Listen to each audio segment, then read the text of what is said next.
up, Ragin Nation? How's it going? This is Alex Yu, and you're watching the DC edition of the Ragin Nation show. This is just a web series where we're talking about all things that matter to me in the DC Extended Universe. This is episode number 44, and I'm sure by now you all have seen Batman vs. Superman, Dawn of Justice, one of the biggest films of this year. I saw it last week. Did a spoiler-free review for it. Did a spoiler-filled talkback video for it. And now we're going to talk about another film in the DC Extended Universe. That would be Suicide Squad. Suicide Squad deserves some attention because nobody has been talking about it for a while. All the hype is surrounding Batman vs. Superman, Dawn of Justice, but there's some news regarding Suicide Squad. No, it's not for a new trailer. It's actually for some reshoots. Apparently, Suicide Squad is going through reshoots. Warner Brothers made a knee-jerk reaction to do reshoots after finding out that a lot of people did not respond well to the serious tone, the dark, serious tone of Batman vs. Superman, Dawn of Justice. A lot of people were saying that there's just no humor in Batman vs. Superman, Dawn of Justice. There's not enough like fun in it. It's just too serious. So as a knee-jerk reaction, Warner Brothers decided that they want to spend millions and millions and millions of dollars to do these reshoots to make the movie more fun. Apparently, you know that last trailer we saw with Bohemian Rhapsody playing in the background? That was all the jokes. That was all the humor in the movie. And, you know, I cannot 100% confirm this. This was reported by birthdeathmovies.com, and they claim that this is happening. Reshoots happening as a response to the serious tone for Batman vs. Superman, Dawn of Justice. So Suicide Squad is going to be more fun. So how do I feel about that? I think that's kind of dumb. I think they should just stick with what they have. Maybe it'll work out. Maybe like a serious and dark tone is what Suicide Squad needs. After all, it is about villains. It doesn't need to be like funny all the time. Sure, humor is good here and there, but you can still make a fun movie out of a story that revolves around these types of characters. You can still have a fun movie even though the general atmosphere of the film is dark. So I think that this is something that is completely unnecessary. I want to see the film as it was originally supposed to be. As originally it was the way it was originally scripted. This type of thing is kind of Warner Brothers just, I guess, them being nervous in a way. I mean, it was a pretty nervous gamble to, it was a pretty, I guess, a big gamble for them to make this film, Batman vs. Superman, Dawn of Justice. It cost them $250 million for a production budget. It also cost them another $250 million to market this movie. So essentially cost them $500 million, which leads me to talk about box office. Batman vs. Superman, Dawn of Justice, after 6 days of release, has broke $500 million. It has just made back its production budget, its marketing budget, and it is exactly at $530 million worldwide. After 6 days, it broke $200 million domestically, and after 6 days, $530 million is its worldwide total. So congratulations to DC Entertainment and Warner Brothers and Zack Snyder. They did a great job, and it pays off, all right?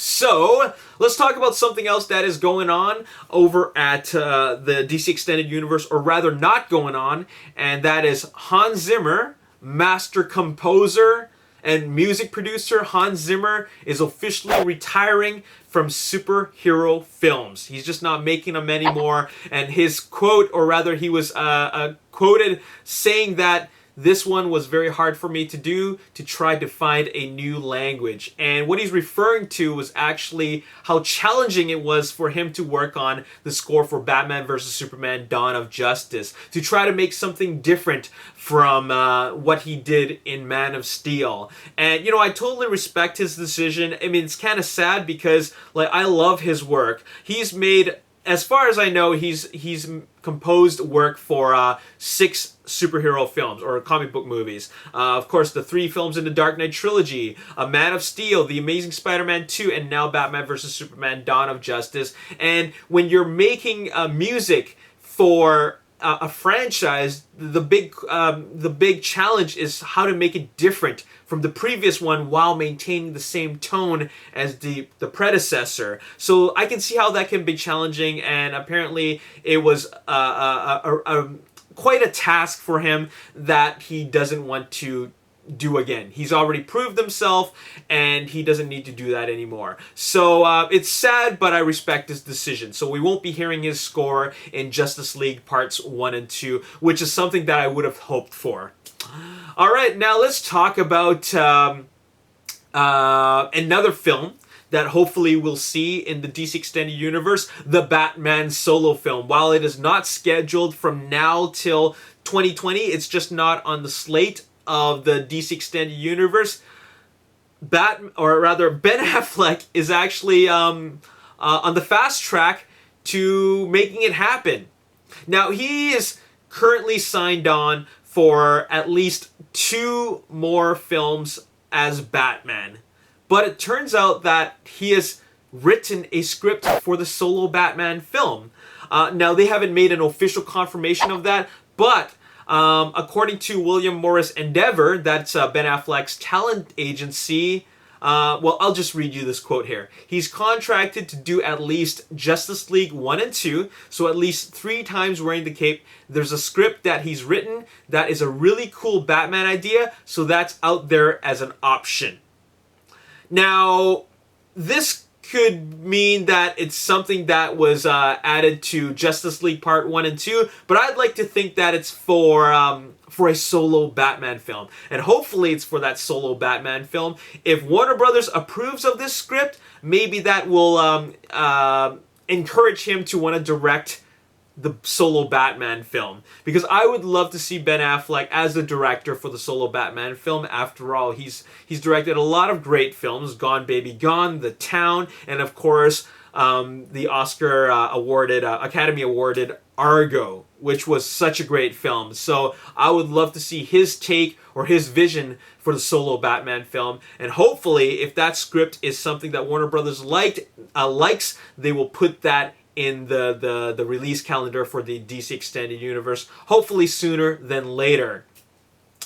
Let's talk about something regarding Batman vs. Superman. Now, there was a lot of Easter eggs thrown in all over this film. There's a lot of comic book references, a lot of things that a lot of comic book fans will get.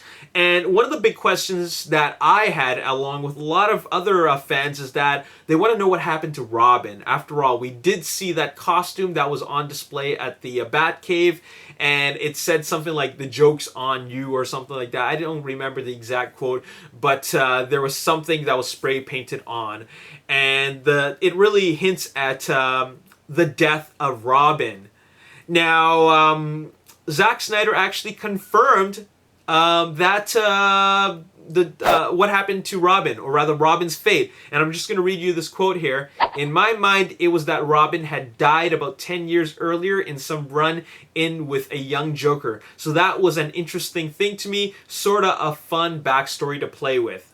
So there you have it. He just confirmed that Robin was killed by the Joker, and that is something that is an extension of Bruce Wayne's emotions and what his backstory is, because this is how he feels about clowns, this is how he feels about the Joker, and this is kind of an extension of how he feels about another costumed freak like Superman. He's tired of all of this, and he's been through a lot, and seeing more people die at the hands of these costume freaks is enough for him, and that's why he feels the way he feels about Superman. So it's pretty cool that Zack Snyder decided to confirm that. So that just means that we're not gonna see Robin. Maybe we'll see Nightwing later on.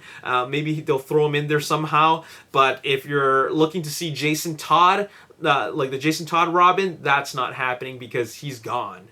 I would have loved to see like a live action film with that story, if that ever happens somehow. If they do that, then it'll be a film that's out of order from the DC Extended Universe. But anyways, that's totally fine to me. Now, who is going to return to Justice League Part 1? After all, they are filming Justice League Part 1 in 12 days from now, April 11th.